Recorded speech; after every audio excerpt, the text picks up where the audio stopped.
जब आपने ये कहना हो कि मैं कोई काम करती हूँ, तो आप आई के साथ उस काम को लगा देते हैं। मैं खत लिखती हूँ, आई राइट अ लेटर। मैं अपने बाल काटती हूँ, आई कट माई हेयर। जब आपने ये कहना हो कि आप किसी से कोई काम करवाते हैं, तो उसके लिए क्या यूज करेंगे? उसके लिए आप यूज करेंगे गेट। जब आपने किसी से काम करवाना है तो गेट को एज अ वर्ब यूज करेंगे। एग्जाम्पल्स के साथ देखेंगे। मैं खत लिखती हूँ, आई राइट अ लेटर। मैं खत लिखवाती हूँ, I get the letter written. I get the letter written. जब आप काम किसी से करवाते हैं तो उसका स्ट्रक्चर है, पहले सब्जेक्ट आएगा, उसके बाद गेट, उसके बाद वो चीज आएगी और एंड पर पास्ट पार्टिसिपल आएगा, यानी कि थर्ड फॉर्म आएगी। मैं अपना कमरा साफ करती हूँ, आई क्लीन माई रूम।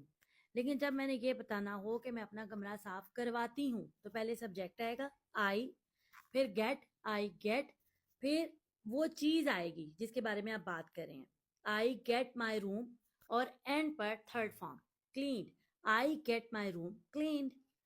इन जो हम पॉजिटिव सेंटेंसेस बोलते हैं।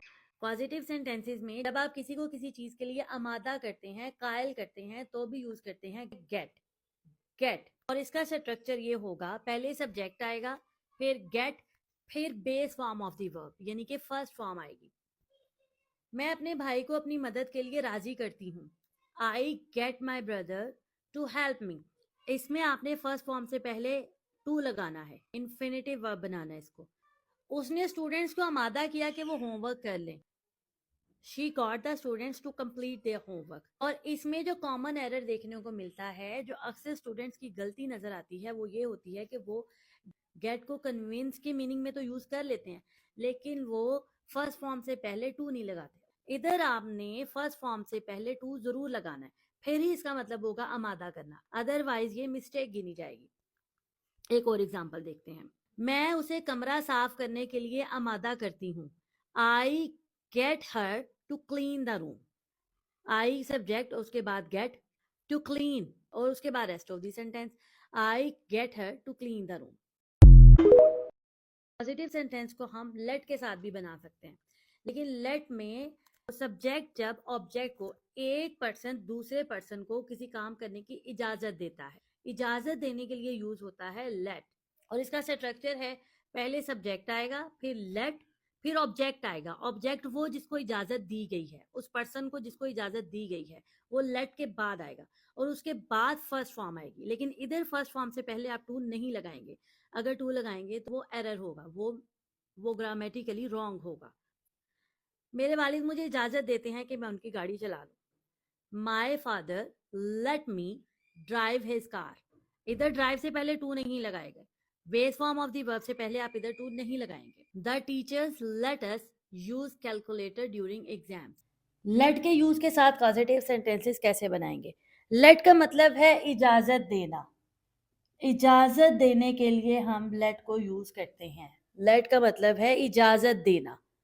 ओके, इसमें पहले सब्जेक्ट आएगा, उसके बाद लेट, फिर ऑब्जेक्ट।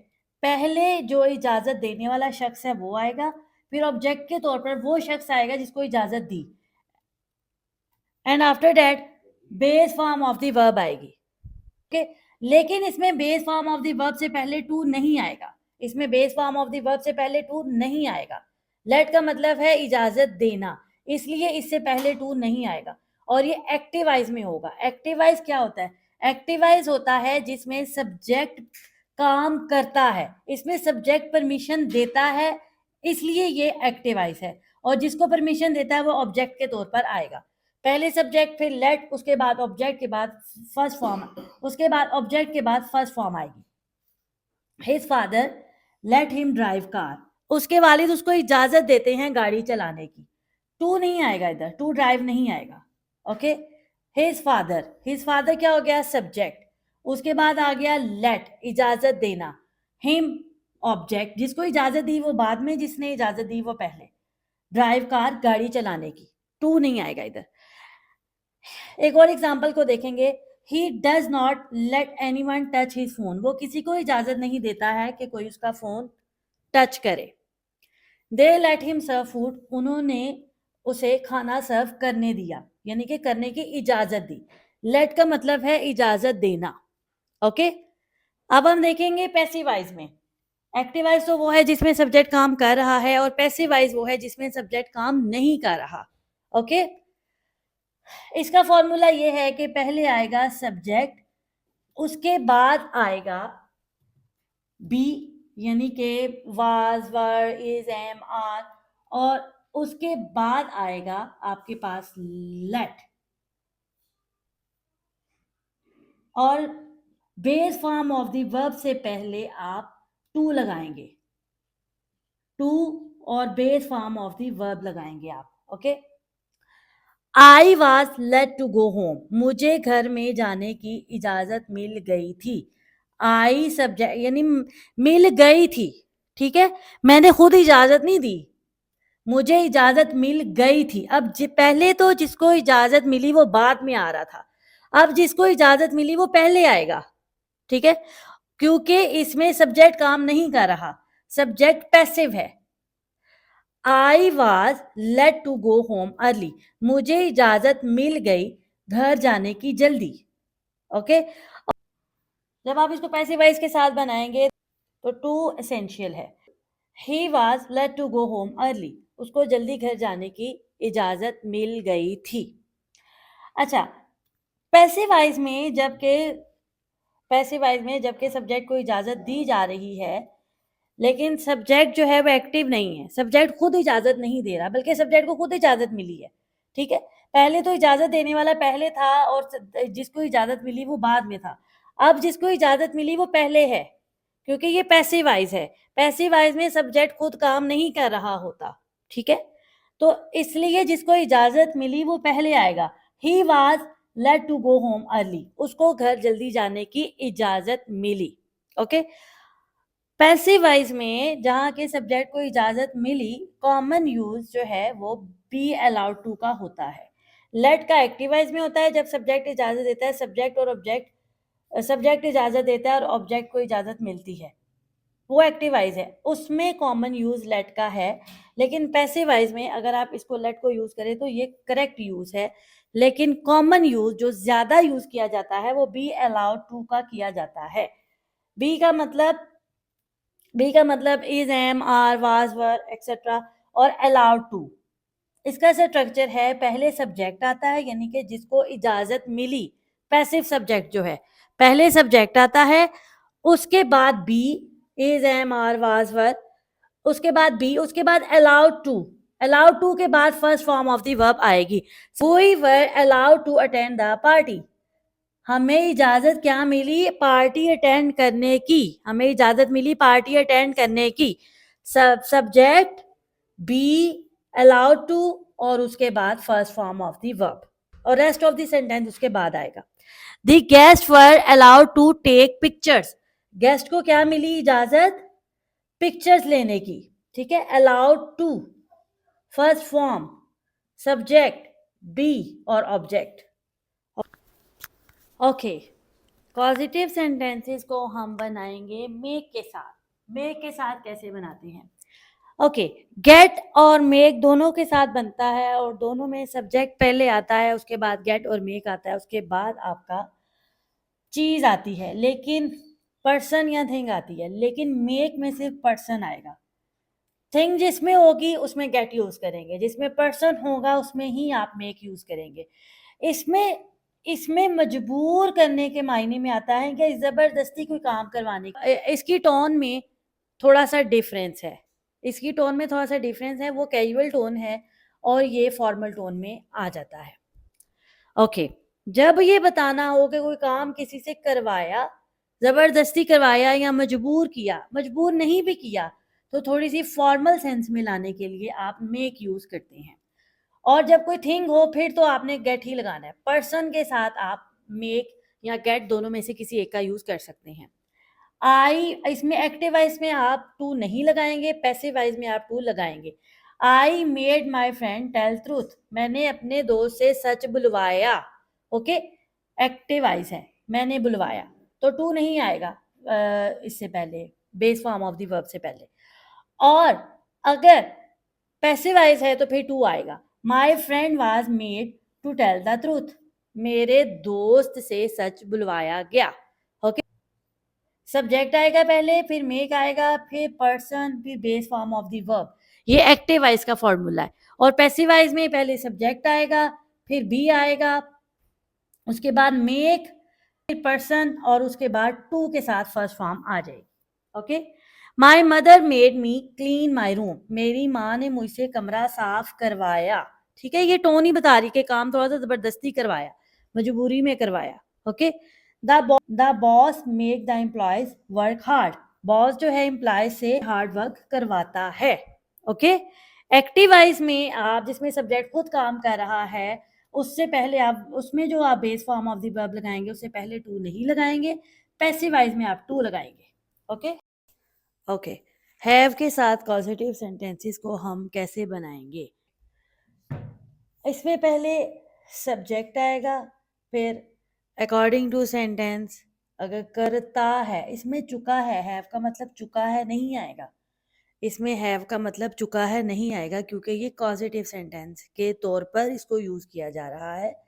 क्योंकि क्योंकि कॉजेटिव सेंटेंस के तौर पर इसको यूज़ किया जा रहा है। इसको चुका है, चुके हैं के मायने में यूज़ नहीं किया जा रहा। हैव आएगा, ता है तो हैव आएगा, हैज़ आएगा, और कोई काम किया उसमें तो फिर इसलिए हैड आएगा। और अगर फ्यूचर में वो काम करवाएंगे तो फिर विल हैव आएगा। ओके। अगर वो कोई काम करते हैं तो हैव हैज़, किया तो हैड, और करवाएंगे तो विल हैव आएगा, विल हैव। ओके। उसके बाद हम ऑब्जेक्ट को लगाएंगे। गेट का यूज़ जो है वो हमारा कैजुअल टोन में है। ओके। इसमें रस्मी तौर पर कोई काम करवाना, मेक में तो मजबूरी के लिए काम करवाना, लेकिन इधर रस्मी तौर पर कन्वेंशनली। और इसकी जो टोन है वो इसमें आपको प्लानिंग नज़र आएगी और प्रोफेशनल टोन, और ये फॉर्मल यूज़ है। ओके। एक्टिवाइज में इसका ये फॉर्मूला है सब्जेक्ट, हैव और ऑब्जेक्ट। ओके। क्योंकि एक्टिवाइज में सब्जेक्ट खुद काम कर रहा है और टू नहीं आएगा। एक्टिवाइज में इधर भी टू नहीं आएगा। He had the gardener cut the grass. उसने गार्डनर से क्या करवाया? करवाया, क्योंकि हैड है, करवाया। He had the gardener cut the grass. उसने गार्डनर से घास कटवाई। ओके। अगर हम ये कहना चाहें कि वो गार्डनर से घास कटवाता है तो फिर हैव आ जाएगा, कटवाएगा तो फिर विल हैव आ जाएगा। He will have the electrician check the wiring. वो इलेक्ट्रिशियन से वायरिंग चेक करवाएगा, करवाएगा। Okay. Will have the electrician, वो इलेक्ट्रिशियन से वायरिंग चेक करवाएगा। He will have the electrician check the wiring. Make में आपके पास ज़बरदस्ती कोई काम करवाना, और गेट में एक्टिवाइज में किसी को रजामंद करना, किसी को एग्री करना। लेकिन यहाँ पर ना एग्री करना एक्टिवाइज में और ना ज़बरदस्ती करवाना, इधर रस्मी तौर पर करवाना। ठीक है, आम तौर पर काम करवाना एक्टिवाइज में। ओके। आमादा नहीं किया, ठीक है, उससे काम करवाया, यानी कि फॉर्मली जो काम करवाया जाता है। She have the tailor sew her dress. अब इधर आप ये नहीं लगाएंगे she make the tailor sew her dress. ठीक है, मेक में ज़बरदस्ती करवाना होता है। She get the tailor sew her dress, get का मतलब ये होगा कि उसने उसको मनाया। लेकिन नॉर्मली आपने जो काम करवाया, जो रस्मी तौर पर करवाया जाता है, जो कि आपकी फॉर्मल टोन बताएगा, she have the tailor sew her dress, वो टेलर से ड्रेस सिलवाती है। ठीक है। अगर आप ये कहेंगे she make the tailor sew her dress, तो इसका मतलब उसने ज़बरदस्ती सिलवाया। और अगर आप कहें she get the tailor sew her dress, तो इसका मतलब है कि उसने उसको एग्री किया। लेकिन यहाँ ना एग्री किया और ना उसको मनाया। एक फॉर्मली और प्रोफेशनली जो काम करवाया जाता है वो करवाया गया। She is having her room clean, ना किसी को एग्री करती है ना किसी से मजबूरी के तौर पर करवाती है। एक रूटीन है, उसमें she is having her room clean. Okay. और इसमें जो है पैसिवाइज में हैज़ और गेट इंटरचेंजेबल हैं। जैसे गेट का फॉर्मूला है कि एंड पर थर्ड फॉर्म आती है, इधर भी हैज़ या हैव के साथ एंड पर थर्ड फॉर्म आती है। जैसा कि गेट का फॉर्मूला है, सेम इसका पैसिवाइज का हैज़ और हैव का फॉर्मूला है, सिर्फ इसकी टोन का डिफरेंस है। अगर आप प्रोफेशनल टोन यूज़ कर रहे हैं तो फिर आप हैज़ हैव लगा दें, और अगर आप कैजुअल टोन यूज़ करना चाह रहे हैं तो फिर गेट लगा दें। आई हैड, ठीक है, I had car fixed by him, मैंने उससे कार फिक्स करवाई, उससे कार ठीक करवाई। इधर आप गेट भी कर सकते हैं, I gate car fixed by him, I had car fixed by him, I have car fixed by him. इसमें आप इनको चेंज कर सकते हैं, सिर्फ टोन का डिफरेंस है। She has her house cleaned, इसमें पैसिव वाइज में मजबूरी मेंशन नहीं है। पैसिव वाइज में जैसे गेट यूज होता है वैसे ही हैव यूज होता है। डिफरेंस जो है ये प्रोफेशनल टोन है हैव और हैज के साथ, और गेट के साथ कैजुअल टोन।